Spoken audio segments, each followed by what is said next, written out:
બીજો મારો પલાળી આવે. કોણ પલાળે તમારા? કઈ પલાળી આવી હોય ઝીણકી કે મોટી ગમે એ પલાળી આવી ભેગા ગમે કા એટલે કે ના ગઈ કા કોણ કે? બહુ કે નામ તો આવડતું હશે ને? નામ આવડે મને પણ આયા ના ગુડાળી હતી. કોણ? બહુ કઈ વહુ? કેટલી વહુ છે તમારે?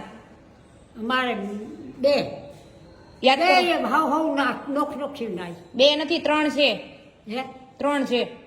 શું? કેટલી વહુ છે એમ પૂછું છું તમારે? મારે બે છે. દીકરા કેટલા છે? દીકરા બે ને દીકરી એક. દીકરા મારા તો ઝીણકા હોય ને. હું ઝીણકા હોય? વહુ ના મારી હાહુ ના મોટા હોય.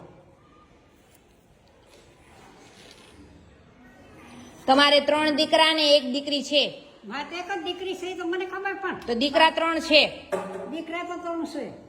તો કયો છો ને 2 જ તે? જો આ હું નાઈ આવીને એટલે પાછી બીજી ગઈ એટલે મારા ઘાઘરે પલાળી આવીને એને પલાળી આવી. કોઈ તમારી વસ્તુ ન અડે અને કોઈ પલાળે નહીં. આ બે પલાળી મેં કીધું કેને પલાળી એટલે કે નાયા તા અમે. તમે આખા દિવસમાં 3 વાર નાવ છો ને તમે પલાળો છો. કોણ? તમે 3 વાર નાવ. કયા પાવું નાવશું? સાંજે હજી 11 વાગે નાયા, પછી હવારમાં નાયા, તો 2 તો થઈ જ જાય ને. હું એક દીમાં એક તમને વાર હવે નાવ. યાદ કાંઈ નથી એક વાર રહેતું. નાવ બીજી વાર નાતી હોય તો હું મરું.